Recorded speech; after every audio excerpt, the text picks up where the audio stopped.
Innistrad Midnight Hunt is Magic the Gathering's first werewolf-themed expansion. Unfortunately, it fails the biggest test because ultimately it doesn't end up feeling like a werewolf-themed expansion. Magic. I am a wizard! History. I'm an old wizard! The Magic Historian. My bones hurt. Greetings, owners of fine luxury cardboard rectangles, my friends. I hope the day finds you well. We are here to discuss Innistrad Midnight Hunt and its failure as coming across as a werewolf-themed set. So, to make sure we're all dialed in on the same level, I'm not here to discuss the power level of the set in terms of are the cards powerful enough or the overall card design of the cards. It really boils down to trying to transmit the concept of a werewolf-fueled set, right? Because that's ultimately how it was billed to us by Wizards of the Coast. So what's going on this year is a little bit different than usual, and I do believe it is impacting the set design as well. So normally, the way things work for us is we would only be getting one standard release at the end of the year. But Wizards of the Coast took a look at the way things worked and said, you know what, we have too big a gap here with sets not coming out. So instead of just having one release, why don't we do like a double staggered Innistrad release? So instead of getting a full-sized set of roughly about 300-ish cards, now we're getting two sets that have 200 and something cards. So overall, we're actually getting more cards released in this time frame. But instead of a normal return to Innistrad, which would feature all the normal trappings of Innistrad, geists, werewolves, vampires, beasts in the night, all that kind of stuff, they essentially said they were going to break it down into two different chunks, right? So we get Midnight Hunt, which is a werewolf-themed one, and we get Crimson Vow, which is a vampire-themed one, or as a number of people like to reference it, it's the Twilight configuration, all right? So you can choose what team you're on. But regardless, this breakdown is part of what I think is making this situation where the set doesn't actually really feel like a werewolf set. Now, there's some other aspects to card design and set design that play into this as well. But if you really genuinely stop for a moment, I want you to picture Innistrad Midnight Hunt in your head and think to yourself, does it really feel like it's werewolf aligned? I mean, yes, there is a werewolf presence in it, but does it feel like the major themes are werewolves? And does it feel like the werewolves actually matter? And my answer to that question is a resounding no. And there's also the fact that there's literally no werewolf commander deck to go with this set. This is literally the werewolf themed set of Magic the Gathering. And the commander decks from Innistrad Midnight Hunt, the name that's inspired by werewolves, literally doesn't have a werewolf deck, right? So it's a very bizarre situation. I was kind of looking things over. What happened was, as spoiler season was progressing, I noticed a trend happening both in my live streams and the comment section of the videos that I make. Basically, people were going, hey, where are the werewolves in this set? And on the videos, I would actually respond, well, you know what? Admittedly, a lot of the werewolves they're spoiling aren't really interesting enough to be the focus of the videos because I tend to pick a handful of interesting cards from the day spoilers and talk about those. But then after explaining that to the individual commenters, I would get responses back saying, I'm not actually talking about your videos. I'm talking about the set overall. Where are all the werewolves? If you take a look at it, there aren't that many. It's maybe a little bit more than 10% of the set is werewolves. But you don't have a ton of additional cards that really seem to add on to the werewolf vibe. And I think another thing the set suffers from is the fact that they changed the werewolf mechanic just the tiniest bit. It feels very similar, but all of the new werewolves use the day and night cycle, right? So you specifically, are you day-bound, are you night-bound? But all the older werewolves don't function that way. So while in most cases they're going to operate similarly, there is a marked difference between the functionality of them, which creates this disconnect from the previous grouping of werewolves and leaves these werewolves on their own. Now you take the fact that the majority of the werewolves from this set are genuinely underwhelming. I mean, on one hand, if they make all the werewolves super powerful, then you're going to end up with a scenario where you're not going to have a lot of common and uncommon werewolves, and maybe the drafts won't have as many werewolves in them, and that will make the drafts feel a little less werewolf themed. And you know what? Maybe you're a drafter and you feel like the drafts are the one place where, actually, you know what, enough werewolves show up that it does genuinely feel like this is a werewolf set. But when you look at the power level overall of the werewolves that are included, they're almost all incredibly weak. There are a few outliers that are genuinely powerful, but one of the most telling things, at least for me, about this set is when you take a look at the list of mythics for this set. Where are the werewolves, right? I mean, yes, you can say Arlen Cord is a planeswalker werewolf, so you have her in there. But the vast majority of mythic rares, which tend to be the most exciting cards from a set, the most powerful cards from a set, the most prevalent cards from a set, these are all severely lacking in terms of werewolf presence. Take a look at the cycle that they have in the set, for example, that goes across all colors. The adversary cycle. I mean, I like that cycle, but ultimately, none of those are werewolves, right?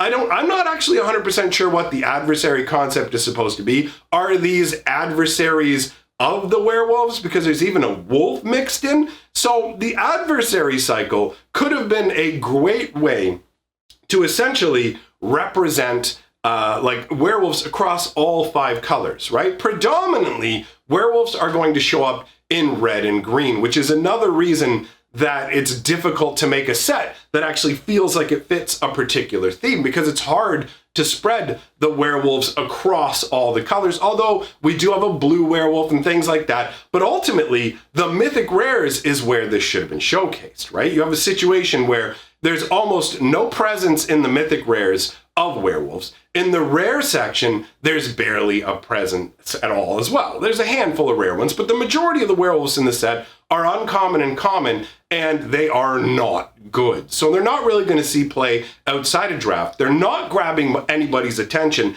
And when these cards fall by the wayside, they can't add to the flavor of the set overall. It's just not possible, right?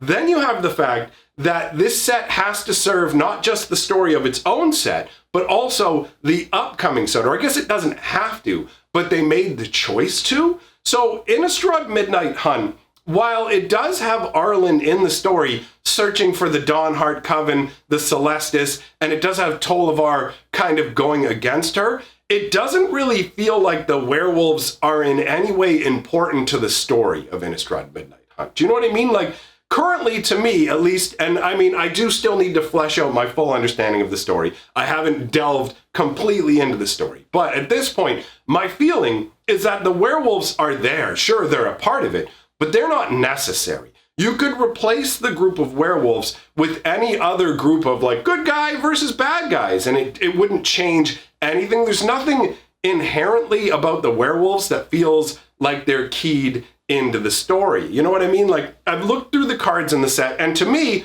the little articles that they put on the website are great because, I mean, I love lore and everything like that. But the truth is, the majority of a feel of a set is going to come from the actual cards, the artwork, the flavor overall, the flavor text. And I feel like we've got about 10% of the set is werewolves. We have some cards, obviously, that reference werewolves without actually having werewolves on the card. You know, like my favorite new card, that Giganto Green Enchantment Unnatural Growth, where it's like, everybody doubles at combat. Like, that feels great. But ultimately, it doesn't feel like a werewolf card. It's just showing a werewolf that's grown larger, right? So the werewolf concept really isn't being effectively transmitted, and the fact that they don't have a commander deck to go along with it is absolutely, I can't say it's mind-boggling because I understand the underlying reasons, and we'll talk about those as well, because there are non-gameplay reasons that the commander deck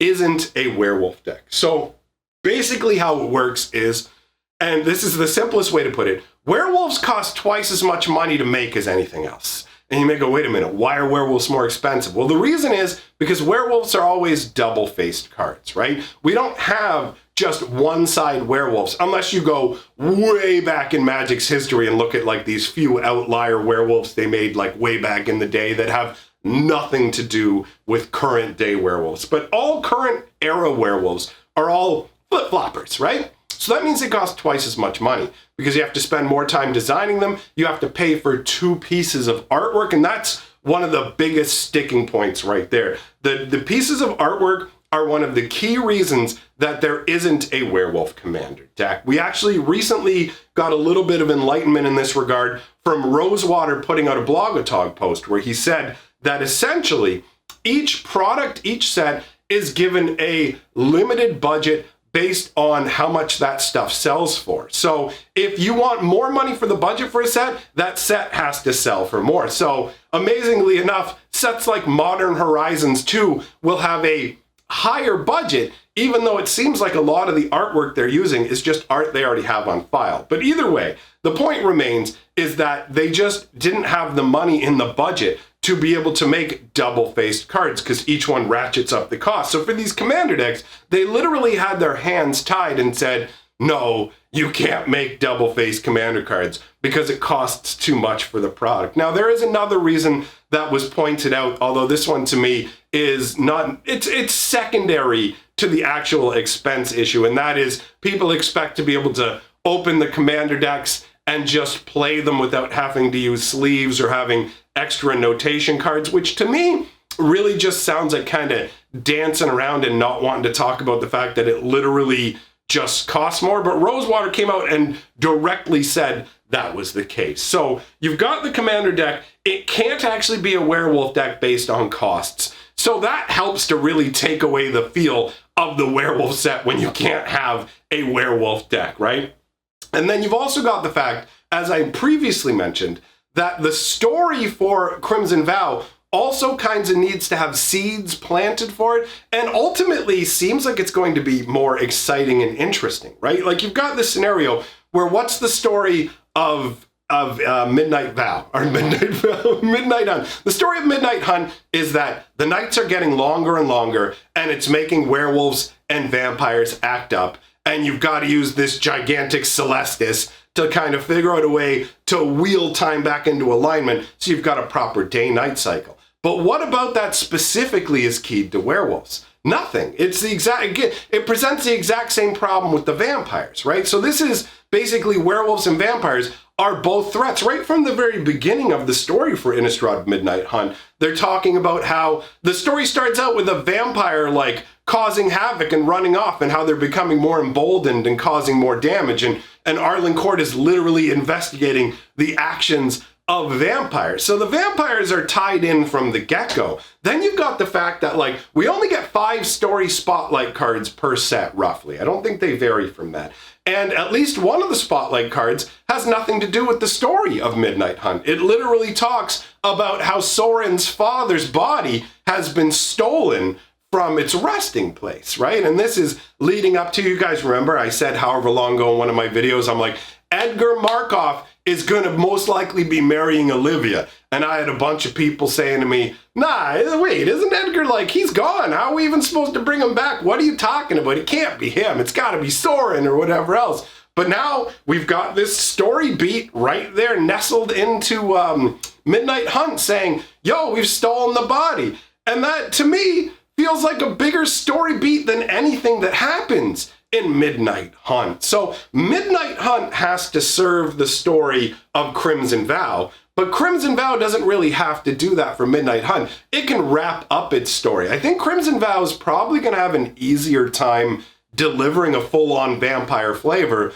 because they're like, vampires don't automatically have to be flip cards, although I expect a number of them will be. We've had lots of different kinds of vampires, some that were flip cards and some that were regular. So they're going to have the ability to go like in far more deep when it comes to vampires. But the Midnight Hunt set, it really doesn't ultimately feel like a werewolf set. It feels disparate. The werewolves aren't front and center. They don't seem like they genuinely matter. It really does feel to me like it's just another Innistrad set. If you were just like, yo, this is just an Innistrad set. I would say, sure, you got everything in there. You got your Geists, you got your Werewolves, you got your Vampires, you got your other nighttime horrors and stuff. Like, honestly, when I think of a theme for Midnight Hunt, I think Halloween more than anything. I feel like there's a stronger pumpkin theme in Midnight Hunt than a werewolf theme. And that's saying a lot. I mean, so they do have the restrictions that they're laboring under. But if you're going to make something that is billed as like, this is our werewolf set, then it really should feel like a werewolf set. And in my opinion, Innistrad Midnight Hunt fails in this regard. So let me know your thoughts in the comments below. If you like the video, share it around. Thanks to all my patrons, and I will see you next time, my friends.